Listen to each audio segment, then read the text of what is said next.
देखो तो question 4 number, ध्यान दो इधर। यदि H1 तथा H2 ऊंचाई वाले दो मीनारों के पाद जोड़ने वाली रेखा मध्य बिंदु पर मीनार के शीर्ष कोण क्रमशः 60 डिग्री और 30 डिग्री है, तो H1 बटा H2 का मान कितना होना चाहिए? सबसे पहले दो, एक नहीं दो हैं, एक इधर और एक रेखा पर है इधर। एक की ऊंचाई को H1 माना गया, दूसरी की ऊंचाई को H2 माना गया है। कहीं बीच में इनके कोण जो होते हैं, जैसे यहाँ पर एक का बनता है 60 डिग्री और दूसरे का बनता है 30 डिग्री।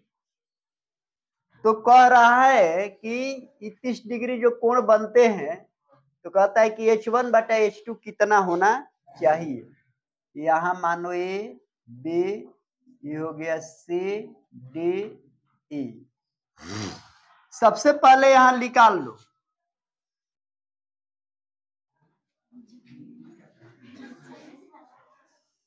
tan 60 डिग्री बराबर निकालता है अगर, तो H1 बाटा में BC हो जाएगा।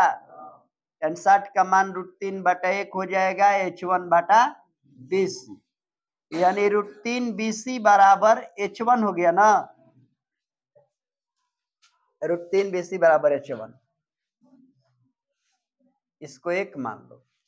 फिर आगे tan 30 डिग्री का मान इसी तरह निकालते हैं, तो उसका हो जाएगा H2 बाटा में CD।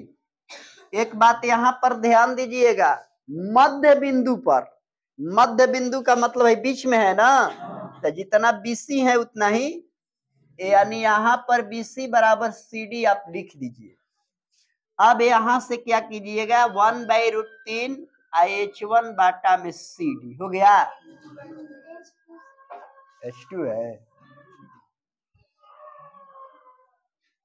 तिरछा गुणा करेगा √3 H2 बराबर CD। अब फिर यहां से चलेगा H2 बराबर CD बाटा √3। H2 का भी मान आ गया ना। यहां लिखो H1 बाई H2 बराबर, H1 का मान कितना है √3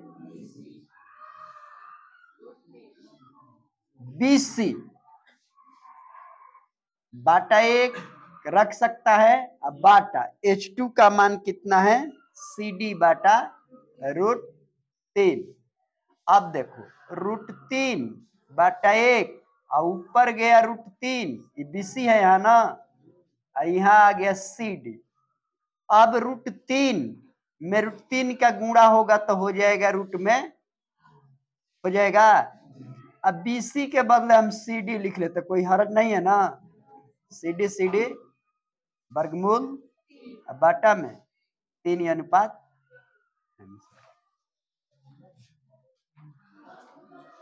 दूसरा नंबर, तीसरा, चौथा, पांचवा नंबर देखो। देखो इधर, सूर्य के उन्नयन कोण सीधे खंभे पर छाया और उसकी लंबाई समान है। कहते हैं कि सूर्य के उन्नयन कोण ज्ञात कीजिए। एक यहाँ खंभा बनता है, ठीक है, इस खंभे की छाया जितनी है उतना ही इसकी ऊंचाई भी है, यानी जितना ही H1 है उतना ही इसकी दूरी है। H जितना उतनी दूरी, यानी H बराबर X की बात आपको दिया गया है। तो ये तो निश्चय 90 डिग्री होगा। कहता है कि सूर्य का उन्नयन कोण क्या होगा, यहाँ जो कोण सूर्य से बनेगा यहाँ पर, इसका उन्नयन कोण कितना होना चाहिए, यही ना पूछ रहा है। तो यहाँ मान लीजिए कि यहाँ कोण थीटा बनता हो, ठीक है, तो हम लिखेंगे कि tan थीटा बराबर H बाटा X लिखेंगे। tan theta is equal to H, X से H दोनों बराबर है, तो H लिख के काटेगा एक ना बनेगा। tan थीटा बराबर 1, tan theta is equal to tan 45 degree, cut गया तो थीटा बराबर आ गया 45 डिग्री। अगर 45 डिग्री मान लिखा है तो सही है, और नहीं तो इसी को लिखा होगा पाई बटा 4। पाई का 180 मान होता है, 4 से काटोगे 45 आ जाएगा। इसका आंसर ही हो जाएगा। क्वेश्चन नंबर 6 है ना। 6 नंबर देखो, 6 मीटर ऊंचे वृक्ष की ऊंचाई कितनी है? 4। 6 मीटर है, इसकी छाया हो गई 4 मीटर। उसी समय जिस समय बना है, एक खंभा जो है, खंभा खड़ा है और खंभे की छाया कितनी है? तो इसकी ऊंचाई कितनी होनी चाहिए? तो तू सब पहले भी पढ़ा है परिमेय में कि 6/4 नहीं, इसकी ऊंचाई 6 है ना, तो इसकी ऊंचाई, इसका छाया 4, तो इसका 50, यानी h बराबर हो जाएगा 6 गुणे 50/2 दूनी के 4 द्वितीय आई कट जाएगा 25, यानी 75 मीटर होना